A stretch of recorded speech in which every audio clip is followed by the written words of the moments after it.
Fala galera, tudo bem pessoal? Eu sou o professor Vitor Tiburcio, sou professor de Biologia do Naturalmente e eu tô aqui com vocês, galera, pra gente fazer a prova do Enem de 2020, aquele Enem que foi presencial, beleza? Nesse ano nós tivemos lá a prova digital, nesse momento nós vamos fazer a prova presencial, beleza? Bom, galera, para que a gente tenha aí um roteiro fácil de vocês conseguirem acompanhar, né, a sequência das questões, eu escolhi a prova, né, o caderno rosa, e eu estou seguindo a sequência do caderno rosa. Vocês vão ver ao longo da correção a numeração das questões para que vocês possam acompanhar junto comigo, beleza? Então, galera, vamos nessa. A nossa primeira questão é a questão de número 94, e ela diz o seguinte, ó. Os diferentes tipos de café que consumimos nem sempre vêm da mesma espécie de planta. As duas espécies de café mais utilizadas são a Coffea canephora e a Coffea arábica. A primeira é diploide, 2N igual a 22, e a segunda é tetraploide, 2N igual a 44. Pessoal, já quero chamar a atenção para um pequeno detalhe, certo? Se a segunda é tetraploide, a gente já pode identificar um erro no próprio comando da questão ao afirmar que ela é 2N. Se ela é tetraploide, ela é, na verdade, 4N, né? Acredita-se que a espécie tetraploide surgiu de um cruzamento natural entre Coffea canephora e Coffea eugenioides, ambas diploides, há milhões de anos. De fato, as análises genéticas atuais dos cromossomos de Coffea arábica detectam que esses alelos de ambas as origens, né? A alteração cromossômica que poderia explicar o surgimento do café da espécie Coffea arábica é... Bora lá. De acordo com a letra E, galera, vamos lá. Primeiramente, vamos entender a situação, né? Ele fala que nós temos ali uma espécie, que é a Coffea canephora, que ela tem um 2N igual a 22. E a Coffea arábica, que é um 2N igual a 44, né? Como ele falou no texto, né? Isso daí é uma suspeita de um cruzamento que aconteceu há muito tempo atrás, que envolveu também, né, a Coffea eugenioides. E ele está tentando sugerir como isso possivelmente aconteceu. A letra A diz o seguinte: duplicação em uma das plantas parentais antes do cruzamento. A letra B fala inversão durante a meiose gamética em ambas as plantas parentais. A letra C fala da separação desigual na meiose gamética de uma das plantas parentais. A letra D fala falha na separação durante a meiose gamética em ambas as plantas parentais. E a letra E diz deleções durante as primeiras mitoses zigóticas na planta descendente da Coffea arábica. Galera, vamos comigo, eu vou mostrar para vocês como é que a gente poderia começar essa questão já eliminando itens que não podem fazer sentido. Por exemplo, na letra B, ele fala meiose gamética. Pessoal, em plantas nunca acontece meiose gamética. Plantas realizam meiose para produzir esporos ao longo do seu ciclo de vida, né, que é chamado de ciclo por alternância de gerações, que envolve uma fase diploide e uma fase haploide. A fase diploide, quando sofre meiose, ela gera esporos, nunca gameta. Em plantas, gametas são gerados por mitose. Então isso aqui não faz sentido. Da mesma forma, a gente pode pensar na letra C, que também não faz sentido pelo mesmo motivo, e também na letra D, que não faz sentido pelo mesmo motivo. E assim a gente já restringe o nosso gabarito ao que seria a letra E e a letra A. Agora olha comigo a letra E. Deleções durante as primeiras mitoses zigóticas na planta descendente de Coffea arábica. Pessoal, vamos lá. As primeiras mitoses zigóticas geraram deleções que levaram de 22 para 44 o número de cromossomos. Galera, a própria palavra deleção já não vai de acordo com isso, né? Porque deleção significaria que alguma coisa foi perdida. E se você sai de 22 para 44, na verdade, você ganhou o dobro. E como funcionariam essas deleções? Ficou muito abstrato isso, né? Deletou o quê? Um cromossomo? Perdeu um aqui, outro ali? Ficou uma coisa meio superficial. Não teria como a gente chegar a uma coisa precisa, certinha, pensando da forma como esse item foi proposto. Então a gente pode eliminar esse item também. Eu acredito, de verdade, que eles tentaram fazer com que essa questão tivesse como gabarito a letra A, que é a seguinte, ó. Duplicação em uma das plantas parentais antes do cruzamento. Pessoal, beleza, vamos lá. Vamos imaginar que o que a gente entendeu desse item é que uma planta parental como essa, ó, que tem 22 cromossomos, ao gerar uma célula, né, haploide na meiose, onde ela forma inicialmente o esporo, mas que desse esporo lá na frente vai surgir o gameta, de certa forma, a gente pode pensar o seguinte, que essa célula teria 11 cromossomos, beleza? E que se espera que quando ela cruzar com outra, com 11, vai gerar um zigoto com 22. Vamos imaginar que uma delas foi duplicada? 22. Mesmo assim, com 22, se ela juntar com a outra, vai dar o quê? 33, e não os 44 propostos. Então, ou seja, não está explicando corretamente como isso deveria acontecer. Essa questão, pessoal, ela ficou sem opção de gabarito, e ao mesmo tempo com aquele erro lá conceitual no texto, né, ela ficou impossível de ser respondida. E dessa forma, galera, essa questão ela foi anulada. Tá? Embora ela não tenha gabarito, embora ela tenha sido anulada, eu acho importante a gente tentar falar sobre ela para vocês entenderem a lógica da questão, beleza? Tranquilo? Questão 104. Instituições acadêmicas e de pesquisa do mundo estão inserindo genes em genomas de plantas que possam codificar produtos de interesse farmacológico. No Brasil está sendo desenvolvida uma variedade de soja com um viricida ou microbicida capaz de prevenir a contaminação pelo vírus causador da AIDS. Essa leguminosa está sendo induzida a produzir a enzima cianovirina N, que tem eficiência comprovada contra o vírus. A técnica para gerar essa leguminosa é um exemplo de hibridismo, transgenia, conjugação, terapia gênica ou melhoramento genético. Pessoal, essa questão a gente entra num ponto que ele tem sido muito importante aí nas provas do Enem, né? Os conceitos associados à engenharia genética, à biotecnologia. E, em geral, quando você tem isso bem definido, são questões que você consegue responder com uma certa facilidade, tá? Olha só, primeiramente, segundo ele, essa soja está recebendo uma modificação genética, ela está sofrendo uma modificação genética, recebendo um gene externo que vai permitir a ela produzir uma coisa que não é comum da espécie, ou seja, tem um gene que não faz parte da soja sendo introduzido no material genético dela, para que assim ela possa produzir aquilo que se tem interesse. Todas as vezes que isso acontece, nós vamos chamar esse procedimento de transgenia. O que já nos leva ao gabarito. O gabarito, de fato, é a letra B, é a transgenia. Transgenia é quando você tem a transferência gênica de uma espécie para outra de genes. Não é simplesmente uma alteração genética. Se você fizer uma modificação genética, mas os genes envolvidos forem da mesma espécie, logo não é transgenia. Galera, hibridismo é quando nós misturamos dois organismos diferentes. Conjugação é um procedimento onde há a troca de material genético naturalmente, né, entre organismos, tipo duas bactérias se ligam e trocam plasmídios entre si num processo natural delas, não há uma manipulação nossa. Terapia gênica é quando nós geramos uma modificação genética com o intuito de resolver um problema de saúde. Vamos supor, vamos criar uma situação, uma pessoa tem diabetes por uma alteração genética no gene da insulina. Se nós de alguma forma conseguirmos mudar esse gene que gera esse problema nela, a gente pode corrigir geneticamente esse problema que leva a uma doença. Logo seria uma terapia gênica. E melhoramento genético, galera, não é manipulação de DNA. É basicamente você realizar cruzamentos que vão guiando a formação de indivíduos que possuem características que são mais vantajosas. Por exemplo, cruzar uma espécie de uma planta com a outra, e aí você observa na descendência qual delas apresenta a característica que melhor te, vamos dizer assim, supre a sua necessidade com aquela planta, com aquela plantação, né? Você não muda o DNA, você vai fazendo isso através de cruzamentos. Então, o gabarito é a letra B, é transgenia. Questão número 107. Em uma aula sobre metabolismo energético, foi apresentado um experimento clássico realizado por Engelmann. Um recipiente contendo bactérias aeróbias e uma alga verde filamentosa foi submetido à iluminação de uma fonte de luz, representada pelo microespectro. Após a explicação, um aluno esquematizou na lousa o resultado do referido experimento. Então vamos lá, galera, olha só. O recipiente continha bactérias aeróbias, tá? E uma alga verde filamentosa foi submetida à iluminação de uma fonte de luz. Então vamos lá. Como ele fala no texto, a fonte de luz está sendo ilustrada aqui, ó, pelo microespectro, beleza? Então, por exemplo, nessa região você tem a iluminação da luz vermelha. Já, por exemplo, nessa região aqui, você tem a iluminação da luz amarela. Aqui nós temos a iluminação da luz verde e mais à frente a iluminação da luz azul, né? E aí vai, né, pessoal? E a questão passa a ser o seguinte. Considerando a figura, a faixa do microespectro em que a alga possui maior taxa de realização fotossintética é... O que ele quer que você avalie?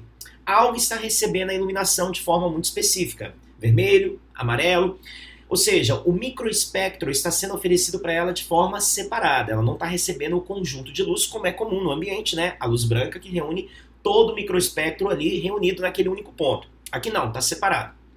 E a questão é, qual é a faixa do microespectro de iluminação que daria a essa alga filamentosa uma maior taxa de fotossíntese? Bom, deixa eu te dar uma dica. Isso vai muito para um viés físico. Quando nós enxergamos a luz verde, significa que aquele objeto reflete a luz verde. Logo, aquela luz verde não está sendo absorvida pelo objeto. Vamos trocar o objeto por alga? Se você enxerga uma alga filamentosa verde, como o texto fala, é porque a luz verde incide nela e reflete para os seus olhos. Logo, é uma faixa de luz que elas não aproveitam bem. E isso a gente pode ver como, olha só, aqui na faixa do verde, aqui na faixa do verde, a alga, a taxa de fotossíntese dela com certeza é baixa. Prova disso. Percebe as bactérias aeróbias que estão em volta da alga?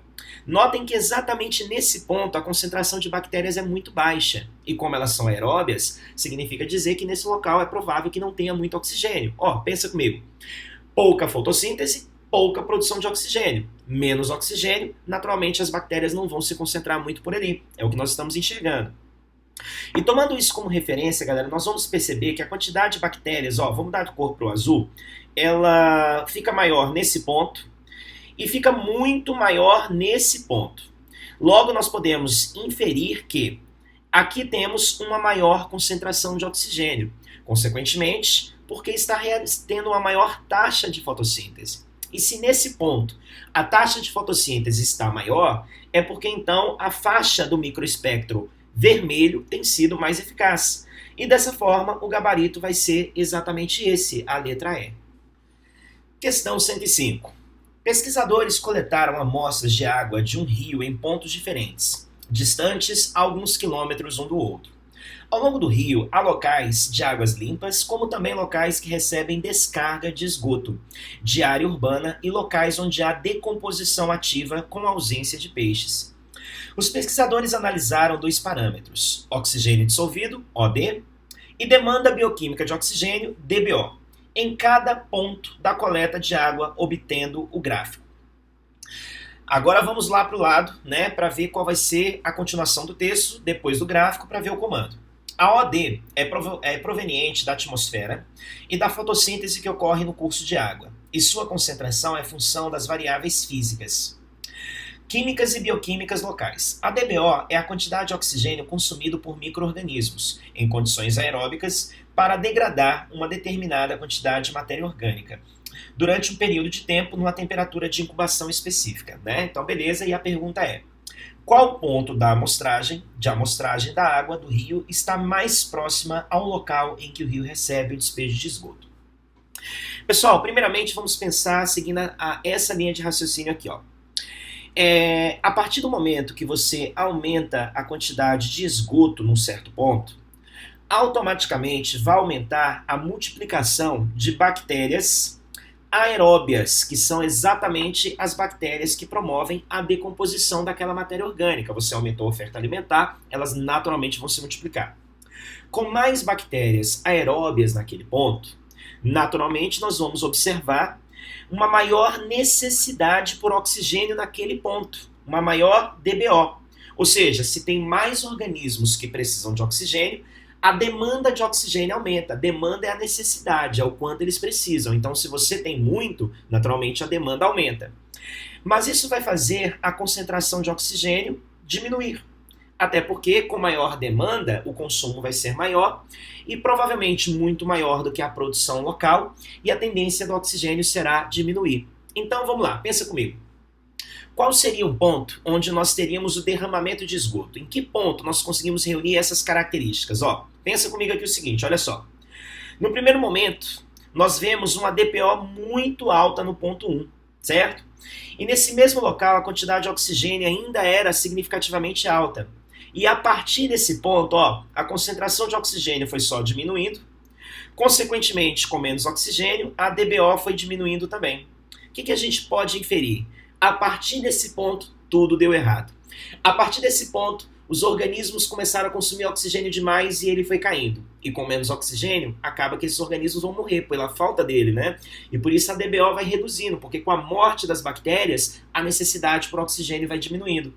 Até que, de repente, a partir do ponto 3, o ambiente começa a se reestruturar e ele começa a se recuperar, que é o que nós observamos nessa subida. Logo, podemos inferir que tudo deu errado no ponto 1, que as coisas começaram a dar errado no ponto 1.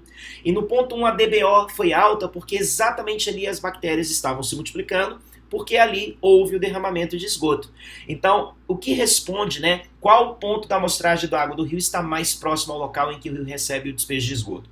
Certamente o ponto 1, o que torna o gabarito a letra A. Questão 109. Plantas pioneiras são as que iniciam o processo natural de cicatrização de uma área desprovida de vegetação.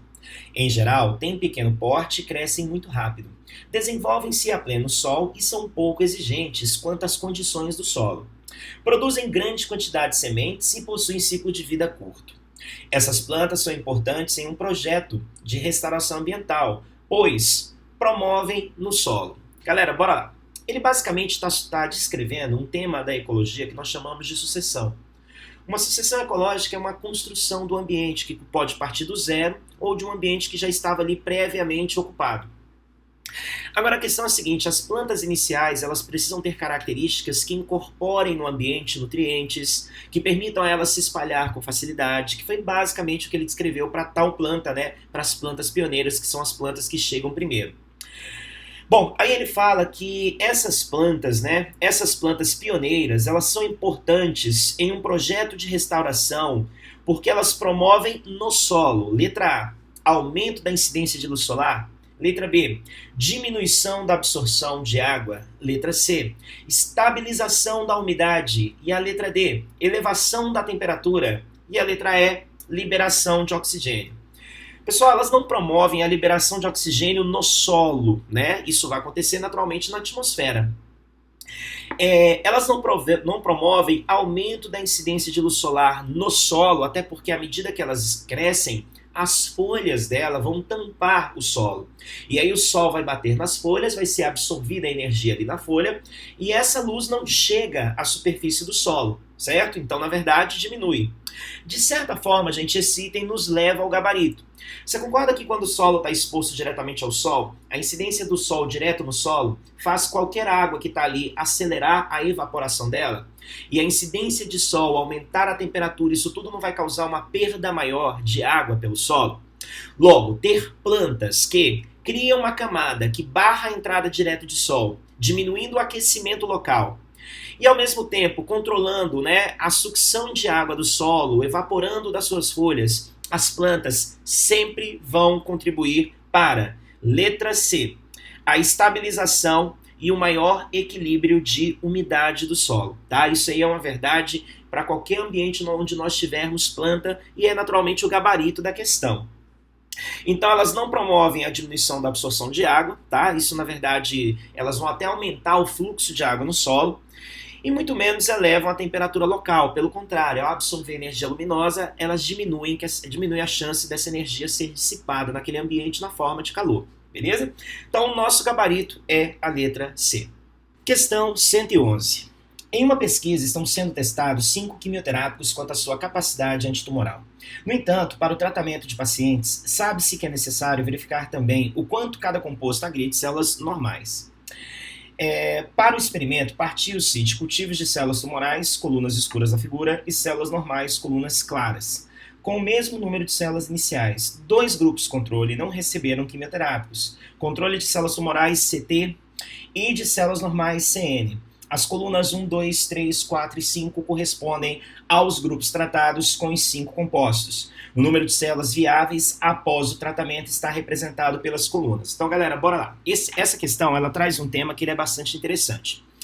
Atualmente, a gente sabe que a quimioterapia é um dos recursos que a gente tem para tratar células tumorais, para vencer um tumor, para vencer um câncer, né? E por isso acaba sendo um tratamento bem importante. Porém, ele tem alguns fatores que pesam contra, que é o quê? Você usa o medicamento para afetar a célula doente, a célula tumoral, mas ele acaba também afetando as células normais, e isso debilita bastante o organismo da pessoa, né? Deixa a pessoa bastante afetada pelo medicamento. Então, ele está mostrando uma comparação entre diferentes compostos, para a gente avaliar aí qual seria o mais aceitável, qual seria o mais agressivo, né? Então, por exemplo, ó, primeiramente você vai lembrar que todos que estão pintadinhos em preto são células tumorais. E aqueles que estão aqui ó, em branco são as células normais, ou seja, células saudáveis, certo? Então, vamos lá. Primeiramente, O que as barras representam? As barras representam a quantidade de células que permaneceram vivas após, né, o tratamento com quimioterápico, ou seja, a taxa de sobrevivência de células, certo? Então, o que a gente quer? A gente quer que aquele composto mate o máximo de célula tumoral possível e permita que o máximo de célula saudável permaneça viva. Então, nós queremos uma barrinha preta baixa e uma barrinha clara, uma barrinha branquinha alta, certo? Olha a pergunta, ó. Qual quimioterápico deve ser escolhido para o tratamento desse tipo de tumor, beleza? Então é exatamente isso. Lembrando que o CT e o CN são os grupos controle, tá? Se não teve tratamento, elas esperaram o mesmo tempo das outras, sem tratamento nenhum, e aí você percebe que o número de células tumorais sem tratamento nenhum chegou nesse nível, e aí você pode até perceber, olha aqui, ó. Vou mudar a cor para ficar mais fácil de você ver, ó. Aqui, chegou nesse nível, né? Ó, se usar o quimioterápico 4 e o quimioterápico 5, na verdade, você teve o efeito inverso. As células se multiplicaram mais do que se não tivesse usado nada. Então, a utilização deles não fez sentido, muito pelo contrário. Você chegou a um objetivo, assim, oposto, né?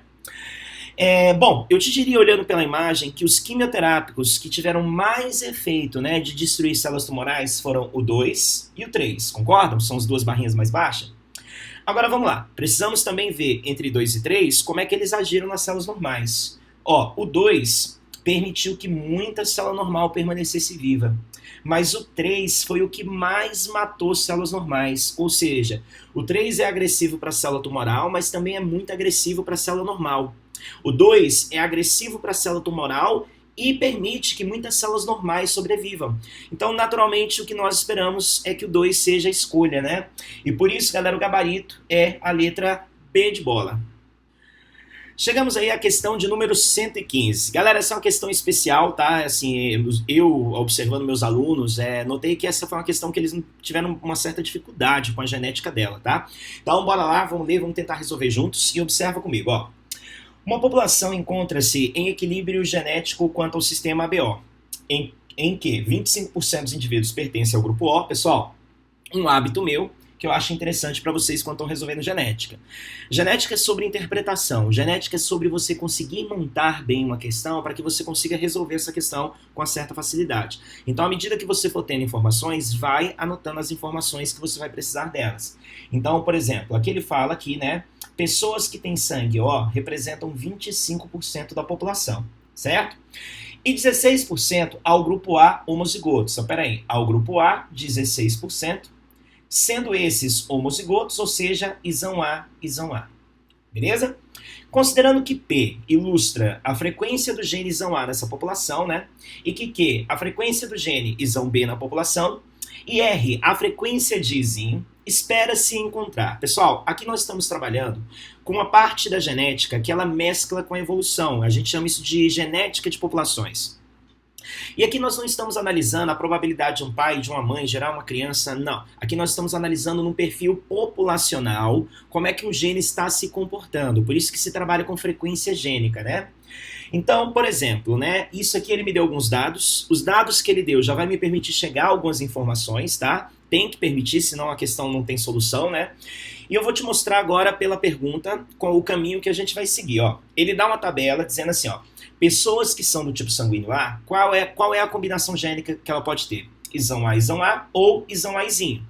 Pensando em termos populacionais, em termos de frequência, o que isso representa? Uma pessoa ter o gene isão A e o gene isão A seria, qual a probabilidade do gene isão A estar nela? Seria, vamos colocar aqui, P. Qual seria a probabilidade dela ter também outro gene isão A? P. Então ela precisa da frequência, ela precisa ter respondido a frequência de um alelo isão A e a frequência de outro alelo isão A. Logo, para ela ter os dois, seria ter isso e ter aquilo, seria P vezes P. A chance disso acontecer é P ao quadrado, que está ilustrado aqui, ó. O P ao quadrado ilustra o isão A, isão A. Agora, qual a probabilidade dela ser isão A, izinho? Então, seria a chance dela ter um gene isão A e ter recebido depois dele o izinho. Ou ter recebido o izinho e depois dele o gene isão A. Então, existem duas combinações possíveis que levaria a esse efeito, né? Então, seria basicamente isso dali, ó. A chance de ter o isão A, P, vezes a chance de ter o izinho, R. Mas como isso pode acontecer em duas ordens, seria isso duas vezes. Seria isso vezes 2, Então seria aqui ó, o 2PR. Então todas as pessoas que são do tipo sanguíneo A podem ser ilustradas na genética de população pelo P² mais 2PR, tá? Então tá aí a informação. Então vamos deixar isso aqui, até porque isso aqui vai servir exatamente para os outros casos também, né? Agora vamos lá, galera, vem comigo para você observar o restante, ó. Olha só, primeiramente, pergunta, né? Vamos para a pergunta para a gente direcionar o gabarito. A porcentagem de doadores compatíveis para alguém do grupo B nessa população deve ser de...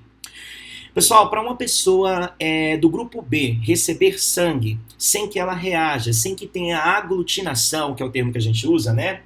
Essa pessoa tem que receber sangue necessariamente de uma pessoa que seja B como ela ou uma pessoa que seja O. Porque qualquer pessoa que tenha um antígeno a pessoa A e a pessoa B, esse antígeno é estranho para a pessoa B. E dessa forma, quando a pessoa B receber um desses dois sangues, ela reagiria contra ele. Então a pessoa não pode receber nem o A e nem o B. Aliás, nem o A e nem o AB. Ela tem que receber ou B igual ao dela, ou o O, que não tem antígenos, né? Então vamos lá. Isso aqui seria a resposta. Agora vamos lá, vamos desenvolver a ideia. Observa aqui comigo, ó. Primeiro, se O representa 25% da população, para alguém ser O, ela tem que ter recebido o Rzinho. Logo, a chance disso acontecer é R ao quadrado. R ao quadrado representa 25% ou 0,25. Eu quero descobrir a frequência isolada de um Izinho, né? Izinho vezes Izinho, R, que é o R ao quadrado, eu sei. Agora eu quero saber de um Izinho isolado. O que eu faço para descobrir dele isolado? Tiro a raiz de K, tiro a raiz de K. E assim eu vou descobrir que a frequência do gene Rzinho é 0,5. Ou seja, a frequência de Izinho é 0,5 ou 50%. A frequência do alelo, não do genótipo, do alelo. Da mesma forma, eu vou proceder com o A. Olha só, a frequência do A pode ser P ao quadrado mais 2PR, mas ele deu uma informação muito útil. 16% é a frequência somente dos homozigotos, ou seja, Isão A, que seria então o P ao quadrado. Logo, P ao quadrado equivale a 16%. Se eu quero saber a frequência de um alelo Isão A separado, eu vou tirar a raiz daqui, vou tirar a raiz daqui, e vou descobrir que a frequência do alelo Isão A isolado é 0,4 ou 40%. Bom, olha só o que eu tenho então. Toda a população somada só pode ter 3 tipos de alelos, que seria o Isão A, o Isão B, o Izinho. Isso tem que totalizar 100% dos alelos. Logo, vamos mudar os valores que a gente já tem. A frequência do alelo Isão A é 0,4. Tá? Opa. A frequência do alelo Isão A é 0,4. O Isão B a gente não sabe. A frequência do alelo Izinho é 0,5. Isso tudo tem que dar 1. Logo, galera, para completar, fazendo um cálculo aqui direto, de cabeça, né? O Isão B tem que valer 0,1. Então, nós descobrimos com isso que a frequência do alelo Isão B é 0,1. Então, Isão B vai ser igual a 0,1. Dessa forma, vamos lá, gente. Quais são as combinações que levam ao sangue B ou ao sangue O? Para ser do sangue B, são essas possibilidades aqui, ó. Olha lá em cima na tabela, ó. Vou destacar aqui em vermelho, ó. Q ao quadrado e 2QR. Então, vamos fazer aqui essa parte, ó. Q ao quadrado mais 2QR me mostram quem são os B. Mas não basta ser B. Eu preciso também incluir na minha análise aqueles que são O. E o O é somente o R ao quadrado. Então, as pessoas que forem Q quadrado, representarem o 2QR e o R ao quadrado, são as pessoas que são B ou que são O e dessa forma respondem a minha pergunta. Então agora que a gente já tem os valores, a gente vai substituindo, né? Pessoal, o Q quadrado, o Q vale 0,1, que é a frequência do Bzão, né? Então aqui seria 0,1 vezes 0,1. O 2QR seria 2 vezes, né? Quem? 2 vezes o 0,1 vezes 0,5. E o R ao quadrado seria 0,5 vezes 0,5.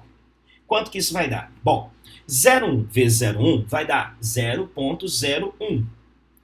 Beleza. 0,1 vezes 0,5 vai dar 0,05, né? Vezes 2 vai dar aqui 0,1. E 0,5 vezes 0,5 vai dar 0,25. Isso aqui somado, galera, vamos comigo. Vai dar, ó, 0,1 com 0,25, 0,35. 0,35 com 0,01 vai dar 0,36. Ou 36%. Ou seja, aqui está a minha resposta. 36% dessa população ou são B ou são O. E assim respondem a minha pergunta, que me dá o gabarito aí, a letra D de dado. Questão 116. A fragmentação dos habitats é caracterizada pela formação de ilhas de paisagem original, circundadas por áreas transformadas. Esse tipo de interferência no ambiente ameaça a biodiversidade. Imagine que uma população de onças foi isolada em uma mata pequena, elas se extinguiriam mesmo sem terem sido abatidas. Diversos componentes da ilha de habitat, como o tamanho, a heterogeneidade, o seu entorno, a sua conectividade e o efeito de borda são determinantes para a persistência ou não das espécies originais. Uma medida que auxilia na conservação da biodiversidade nas ilhas mencionadas no texto compreende a... Então vamos lá, pessoal. Qual seria a nossa situação? Ele dá na letra A, formação de microhabitats. Na letra B, ampliação do efeito de borda. A letra C, construção de corredores ecológicos. A letra D, promoção da sucessão ecológica. E a letra E, introdução de novas espécies de animais e vegetais, certo? Primeiramente, vamos voltar na nossa pergunta para entender exatamente o que ele quer. Ó. Uma medida que auxilia na conservação da biodiversidade, ou seja, manter a variedade, no caso aí das onças, né? E não deixar que elas desapareçam. E manter a biodiversidade significa manter a diversidade, né? Manter um grupo grande, diverso. Nas ilhas mencionadas no texto, compreende. Pessoal, só para dar um norte para vocês um pouquinho melhor, é como se você pensasse assim, ó. Imagina que antes você tinha um habitat bem grande, um ambiente bem grande, e os animais que viviam espalhados por toda essa região podiam migrar, podiam se espalhar, podiam se misturar, podiam diversificar geneticamente em várias formas de reprodução entre eles, né? Só que devido a desmatamento, devido à ocupação humana, né, a gente acaba, muitas vezes, degradando. E vamos supor que essa área que você viu aí, ela de repente se transformou em pequenas ilhas. Pequenas ilhas.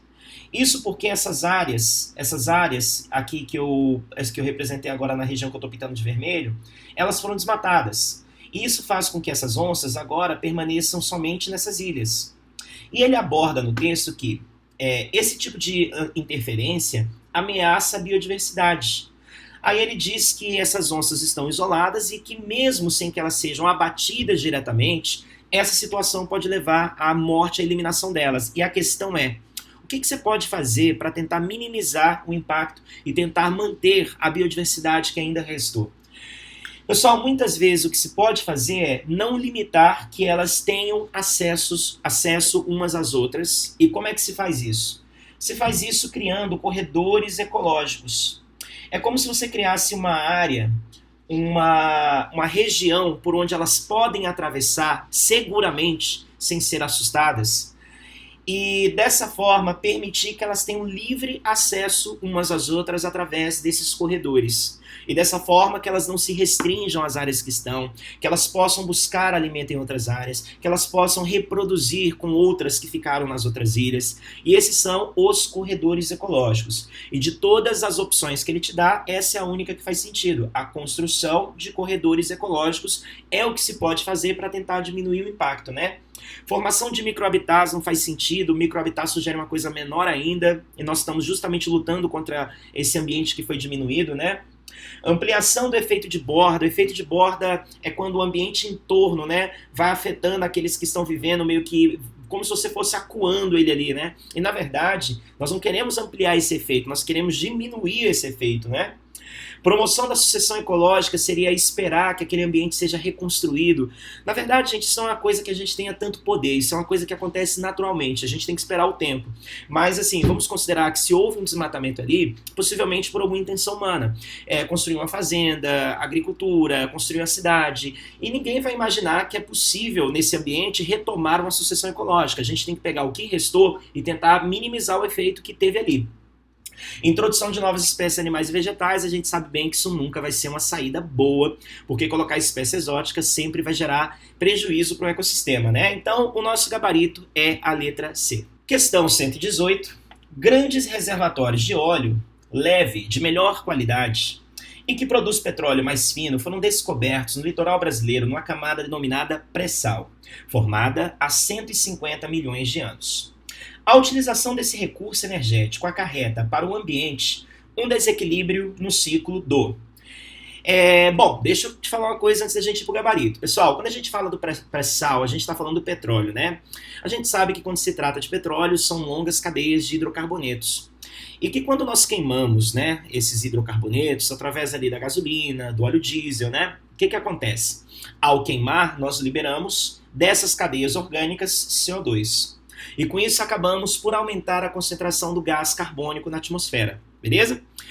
Baseado no que a gente falou agora, nesse conhecimento do que são os hidrocarbonetos do petróleo, da liberação do CO2 através da queima, se eu te perguntasse diretamente qual ciclo biogeoquímico é afetado diretamente?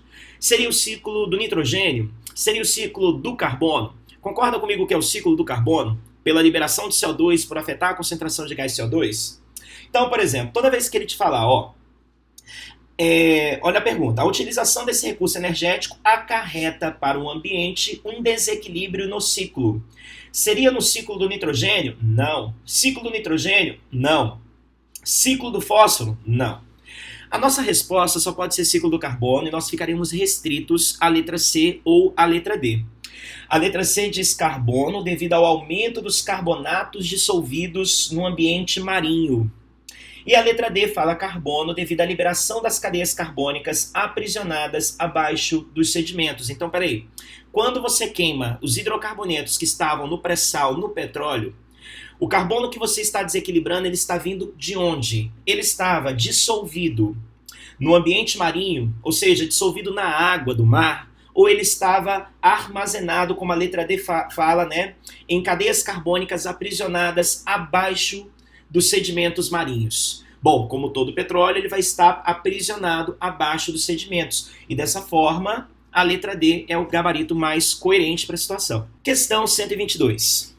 Grupos de proteção ao meio ambiente conseguem resgatar muitas aves aquáticas vítimas de vazamento de petróleo. Essas aves são lavadas com água e detergente neutro para a retirada completa do óleo do seu corpo.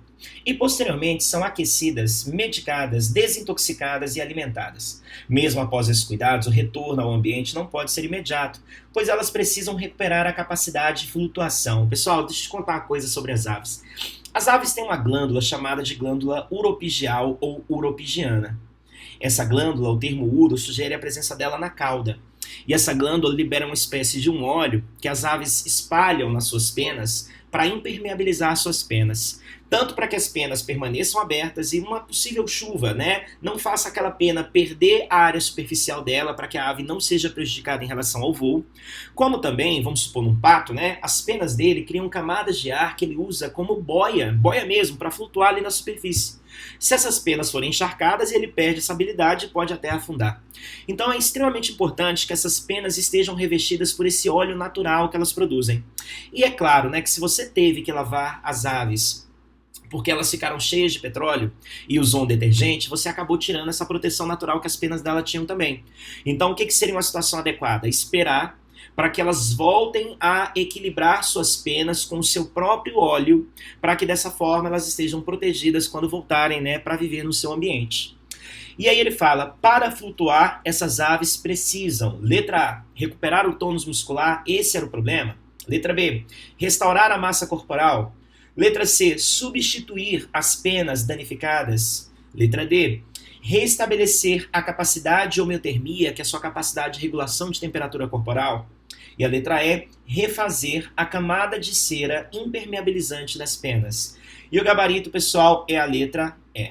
Por toda a situação descrita, que o problema foi o óleo, que elas foram lavadas e que esse foi o problema, o que elas perderam? Elas perderam a cera, elas perderam a camada lipídica natural que elas tinham na pena, e era fundamental que isso fosse recuperado para que ela voltasse a viver como antes. Então, nosso gabarito tem que ser a letra E. Questão 124. Vamos comigo, gente. Pesquisadores dos Estados Unidos desenvolveram uma nova técnica que utiliza raios de luz infravermelha, invisíveis a olho nu, para destruir tumores. Primeiramente, o paciente recebe uma injeção com versões modificadas de anticorpos que têm a capacidade de grudar apenas nas células cancerosas. Sozinhos, eles não fazem nada contra o tumor. Entretanto, esses anticorpos estão ligados a uma molécula denominada IR700, que funcionará como uma microbomba, que irá destruir o câncer. Em seguida, o paciente recebe raios infravermelhos. Esses raios penetram no corpo e chegam até a molécula IR700, que é ativada e libera uma substância que ataca a célula cancerosa. Com base nas etapas de desenvolvimento, o nome apropriado para essa técnica é, a técnica descrita, né, galera, vamos comigo primeiramente entender a situação, né? Hoje um dos maiores problemas que a gente tem, nós chegamos até a abordar isso em outra questão dessa prova, é o tratamento de células cancerígenas, porque em geral são tratamentos muito agressivos que não só afetam células cancerígenas, como também células saudáveis. A outra questão falava sobre os quimioterápicos, né? Nesse caso, a gente vai trabalhar por um caminho que se eu falar agora eu entrego o gabarito, né? Mas basicamente é o seguinte. Primeiramente, os anticorpos se ligam somente às células cancerígenas. Possivelmente, pelas diferenças que essas têm, nós conseguimos criar anticorpos que se ligam a antígenos, né? Ou seja, proteínas, vamos dizer assim, específicas que estão presentes somente nessas células, certo? E esses anticorpos levam essa moléculazinha que está ali pronta para puxar o gatilho e disparar algo que mate a célula. E quem vai puxar esse gatilho, quem é? A luz infravermelha. E no momento que isso acontecer, como os anticorpos estão ligados somente nessas células, só elas receberão esse sinal para que elas possam morrer através dessa ação, né? Bom, depende então da radiação infravermelho para isso acontecer.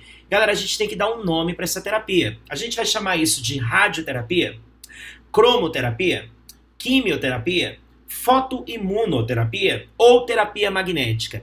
Qual seria o nome mais adequado em virtude do que você viu descrever? Radioterapia, galera, se você usasse radiação para isso. Cromoterapia, se você usasse, por exemplo, alguma coisa de cor, né, associada a algo pigmentado. Quimioterapia, se você usasse um químico, né, como foi o fator da outra questão. Terapia magnética, faz sentido esse termo? Você usou alguma coisa magnética que levou ao resultado? Agora, olha só, é uma terapia, vou até destacar de outra cor, é uma terapia que usou anticorpo imuno, né, que se ligou à célula, e a luz foto, que ativou a substância IR700, que promoveu a morte, né, das células. Então, pegando a situação descrita, o gabarito mais provável é a letra D de dado, beleza? Questão 125. Aranhas, escorpiões, carrapatos e ácaros são representantes da classe dos aracnídeos. Esses animais são terrestres em sua grande maioria e ocupam os mais variados habitats, tais como montanhas altas, pântanos, desertos e solos arenosos. Podem ter sido os primeiros representantes do filo artrópoda a habitar a terra seca. A característica que justifica o sucesso adaptativo desse grupo na ocupação do ambiente terrestre é a presença de... Então vamos lá, pessoal, nós estamos falando dos aracnídeos, nós estamos falando dos artrópodes. Aí ele fala a característica que justifica o sucesso adaptativo desse grupo na ocupação do ambiente terrestre é a presença de... Bom, vamos devagar, né? De acordo com a letra A, seriam as quelíceras e pedipalpos que coordenam o movimento corporal. Pessoal, pedipalpos chegam a parecer um par de patas, mas não são patas porque não são utilizadas na locomoção. Os pedipalpos são usados para manuseio, né? Por exemplo, envolver a presa nas teias para que elas formem, né, os pequenos casulinhos onde elas guardam seu alimento. E as quelíceras, galera, são garras que elas usam para inocular veneno, para atacar e se defender, né? Não seria isso que, de fato, melhorou a adaptação terrestre desses seres, né? Embora sejam características deles. Excreção de ácido úrico que confere estabilidade pH de corporal. Pessoal, excretar ácido úrico poderia até ser uma resposta, desde que a justificativa fosse outra. O ácido úrico não vai conferir estabilidade a pH corporal, não existe nenhuma relação de fato para isso, né? O que o ácido úrico de fato é algo útil é que o ácido úrico não requer muita água para ser excretado, ele é um excreto nitrogenado, certo? Mas ele é insolúvel, então o animal pode excretar esse ácido úrico sem de fato investir em água para isso. Então isso faz com que ele consiga viver em ambientes secos com mais facilidade, diminuindo a necessidade por ingestão de água. A letra C fala exoesqueleto constituído de quitina que auxilia no controle hídrico corporal. Pessoal, esse é o gabarito, já vou te entregar. O exoesqueleto, além de dar resistência, além de permitir a ele a movimentação firme, articular seus movimentos, né?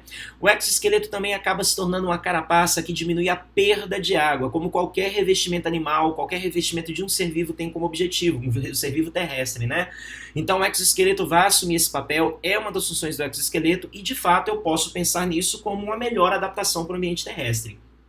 A letra D fala circulação sanguínea aberta, que impede a desidratação dos tecidos corporais. Pessoal, circulação sanguínea aberta e desidratação de tecidos não tem nada a ver, tá? A letra E é de sistema nervoso ganglionar, que promove coordenação central do movimento corporal. Pessoal, de fato, eles têm sistema nervoso ganglionar, não só eles, de plateumintos para frente, praticamente todos os animais têm. Não é isso que vai dar a eles uma vantagem que permite uma adaptação terrestre, tá? Então, de fato, o nosso gabarito só pode ser a letra C. Questão 128. Uma população, momento A, sofre isolamento em duas subpopulações, momento B, por um fator de isolamento I.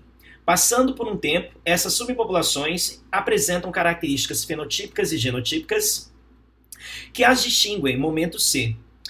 Representadas na figura pelas tonalidades de cor, o posterior desaparecimento do fator de isolamento I pode levar, no momento D, a situações D1 e D2. Pessoal, vamos por partes. Ó. Momento A, quando a população era uma só. Momento B, no momento B há uma separação da população que nós tínhamos no início em duas subpopulações. Isso está acontecendo graças ao fator de isolamento I. Então elas foram separadas geograficamente, o que não permite que elas mais se intercruzem, né? Bom, isso mostra que no momento C, elas já estavam fenotipicamente e genotipicamente diferentes. O que isso quer dizer? Fenotípico é a aparência, né? Características morfológicas evidentes, manifestações. Genotípico seria em combinação gênica, seria você falar da constituição genética, que já estava diferente. Bom, aí o fator de isolamento foi retirado ao final de C.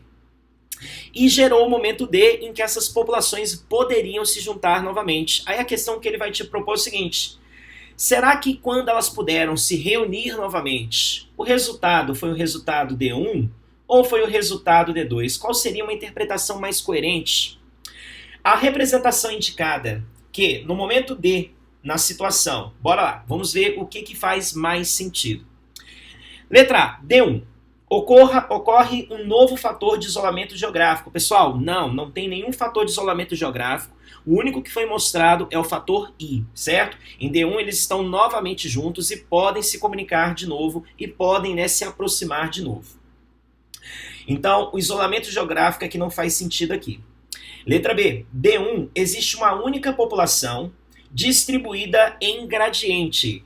Pessoal, quando a gente olha aqui em D1, fica claro que existe um grupo, o grupo que veio daqui, que está muito diferente do grupo que veio de cá. E eles, pelo jeito, não se misturaram novamente. Eles apenas estão coabitando próximos um ao outro. Mas tudo leva a crer que, por não ter uma mistura de características, as tonalidades continuam diferentes, que não houve uma mistura entre eles.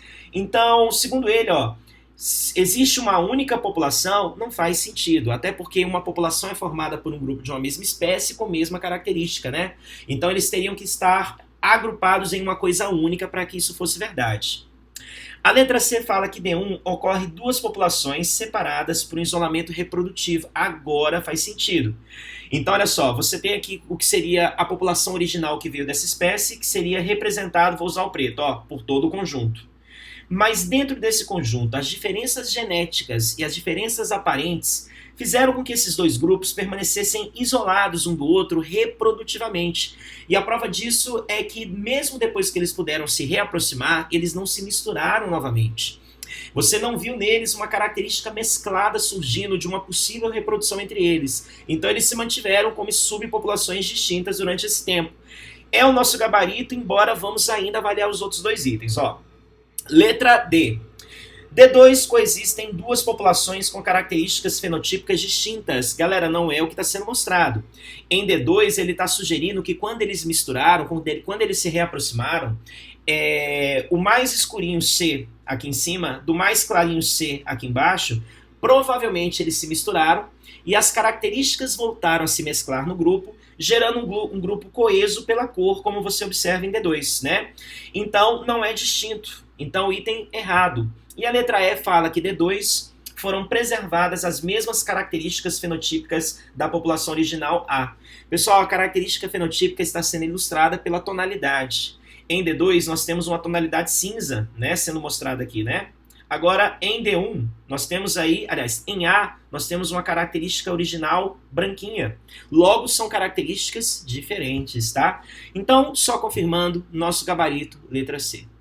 Chegamos à questão 129. Na indústria farmacêutica, é muito comum o emprego de substâncias de revestimento em medicamentos de uso oral, pois trazem uma série de benefícios como alteração de sabor em medicamentos que tenham gosto ruim, melhoria da assimilação do composto, entre outras ações. Alguns compostos poliméricos à base do polissacarídeo de celulose são utilizados para garantir que o fármaco somente seja liberado quando em contato com soluções de pH aquosas cujo pH se encontre próximo da faixa da neutralidade. Próxima à faixa da neutralidade. Qual é a finalidade do uso desse revestimento à base de celulose? Galera, bora lá. Deixa eu só abordar com vocês esse assunto de uma forma ainda prática, basal. O grande propósito, deixa eu te dar um exemplo. Imagina que uma pessoa vai tomar um remédio, mas imagina que a enzima estomacal e o pH ácido, de repente, afeta a estrutura desse medicamento e afeta, assim, a eficácia desse medicamento.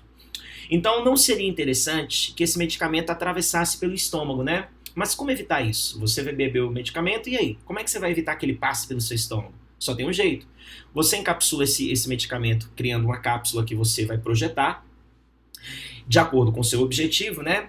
E quando o medicamento passar pelo estômago, ele está dentro dessa cápsula protegido da ação estomacal. E aí, quando ele chegar no intestino, que é possivelmente onde você quer que ele seja liberado, algum fator intestinal vai facilitar a liberação dele ali de dentro. Logo, essa cápsula que você criou, ela já foi criada de forma proposital, calculada, para que ela libere o que está dentro dela somente nesse momento. Então é esse o ponto que você tem que ter como foco, né? Muita gente, quando fez essa questão, quando viu neutralidade, pensou assim, professor, eu lembrei que na boca, o pH de ação da boca geralmente é 7, né? O pH de ação do estômago geralmente é na faixa de 2, 2,5. E o pH no intestino, ele é na faixa, o pH, vamos colocar aqui, na faixa de 8,5, que seria básico, né? Então, quando eu vi 7 boca neutra, eu já imaginei que seria algo relacionado à boca. Agora vamos pensar por uma outra forma, gente. Não faz sentido você criar uma cápsula para proteger um medicamento e na boca você já tem um ambiente que favorece o rompimento dessa cápsula. Não faria sentido, era como se você colocasse o medicamento direto. Então, se você cria uma cápsula de celulose para proteger esse, vamos dizer assim, esse composto, você possivelmente quer que ele atravesse o estômago, né? Não ele seja liberado na boca, né? Então, é a única coisa que explica existir uma cápsula. Então, essa neutralidade possivelmente não está fazendo referência à boca por um motivo prático, né? Mas vamos ver as opções que ele dá. Olha só. E é a questão 129. A letra A fala que é diminuir a absorção do princípio ativo no intestino. A letra B fala que é impedir que o fármaco seja solubilizado no intestino. A letra C fala que é garantir que o fármaco não seja afetado pelas secreções gástricas. A letra D fala que é permitir a liberação do princípio ativo pela ação das amilases salivares. E a letra E fala que é facilitar a liberação do fármaco pela ação dos sais biliares sobre o revestimento. Vamos pensar da seguinte forma. A letra D foi o gabarito que em geral algumas pessoas confundiram, né? Pensaram, peraí, pH 7, boca. Quem age na boca é a amilase salivar, então possivelmente o objetivo é que ela haja. Pelo que eu falei para vocês agora há pouco, não é o propósito. E outro detalhe, gente, a amilase salivar não degrada a celulose. Lembra que nós, animais, não produzimos enzimas que digerem a celulose diretamente. Quem faz isso são os herbívoros, mas não eles que produzem, né? Bactérias e protozoários que vivem no sistema digestivo deles fazem isso por eles. Então, a amilase salivar não poderia ser a explicação. E é por isso que também, por esse motivo também, a letra D não faz sentido, tá? A letra A também não, ele fala, diminuir a absorção do princípio ativo no intestino, mas espera aí, você está criando uma barreira para dificultar a absorção do medicamento, não era para ser o contrário? Para ele entrar em você e o aproveitamento ser melhor possível? A letra B diz que é impedir que o fármaco seja solubilizado no intestino, talvez o contrário. Eu quero que ele seja solubilizado até para que dessa forma seja mais fácil a absorção dele, né? Nós ficamos ainda com a letra E e com a letra C. A letra E diz que é facilitar a liberação do fármaco pela ação dos sais biliares sobre o revestimento. Mas espera aí, seriam sais biliares que de alguma forma teriam algum efeito direto sobre a celulose? Bom, eu vou tentar buscar uma opção melhor. Para que você faz isso? Para que você cria uma cápsula? Essa é a pergunta, né? Por que você coloca ali? Eu preciso de uma resposta que responda a isso. Provavelmente porque eu quero proteger esse fármaco para que ele se mantenha protegido durante a passagem pelo estômago e que ele seja somente liberado quando ele chegar no intestino, uma vez que uma das funções importantes do nosso intestino é a absorção. Então eu quero que ele seja absorvido, então eu preciso fazer ele chegar bem até o intestino. Garantir que o fármaco não seja afetado pelas secreções gástricas é válido. Professor, mas o intestino não é básico? Galera, mas pensa comigo. Quando você chegar ao sair do estômago, a secreção que está saindo do estômago está com pH 2 e essas cápsulas estão no meio dessa secreção. Ao chegar no intestino, ela vai receber a adição do suco pancreático. E no suco pancreático nós temos o bicarbonato de sódio. Mas o bicarbonato de sódio ele não faz o pH mudar repentinamente. À medida que o bicarbonato de sódio vai sendo acrescentado, esse pH vai subindo para 3, para 4, para 5, para 7. O objetivo é chegar em 8,5. Mas quando o pH passar pelo valor 7 nesse período de transição, nesse momento o fármaco é liberado. E assim se torna efetivo o processo. Então faz sentido, o gabarito será a letra C. Questão 135. A enorme quantidade de resíduos gerados pelo consumo crescente da sociedade traz para a humanidade uma preocupação socioambiental, em especial pela quantidade de lixo produzido. Além da reciclagem e do reuso, pode-se melhorar ainda mais a qualidade de vida substituindo polímeros convencionais por polímeros biodegradáveis. Esses polímeros têm grandes vantagens socioambientais em relação aos convencionais, por quê? Pessoal, uma coisa que ela é biodegradável significa dizer que ela é degradada por seres vivos. Logo, ela pode ser, vamos dizer assim, se ela for liberada no ambiente hoje, bactérias, fungos, micro-organismos do ambiente vão ter o poder de degradar isso, liberando, né, coisas para o ambiente que não são poluentes e que dessa forma seria muito mais saudável do que um polímero plástico, por exemplo, que passa milhares de anos expostos sem ser degradado. A letra A fala é porque eles não são tóxicos, né? É por isso que eles são melhores. A letra B fala que eles não precisam ser reciclados. A letra C diz que não causam poluição ambiental quando descartados. A letra D diz que são degradados em tempo bastante menor que os convencionais. E a letra E apresentam propriedades mecânicas semelhantes aos convencionais. Pessoal, uma coisa que você tem que estar muito atento sempre que você vai responder Enem é ficar atento à pergunta, tá? Para você achar um gabarito que te direcione a responder a pergunta. Ele fala que esses polímeros, né, biodegradáveis têm grandes vantagens socioambientais em relação aos convencionais. Por quê? Por quê? A resposta é porque eles são degradados em tempo bastante menor. Porque uma vez que micro-organismos vão fazer isso, nós conseguimos acelerar esse processo de degradação. Não é porque eles não são tóxicos, eles podem até ser tóxicos, mas nós vamos conseguir eliminar deles de lá mais rápidos. Não é porque eles não precisam ser reciclados, precisam sim, só que nós vamos tirar eles de lá mais rápido. Não é porque eles não causam poluição ambiental, podem causar, mas nós vamos resolver isso mais rápido. Não é porque eles apresentam propriedades mecânicas semelhantes aos convencionais, pode até ser que eles apresentem, mas não é por isso que nós substituímos, é porque nós conseguimos degradar mais rápido. E galera, sendo assim, nosso gabarito só pode ser a letra D de dado.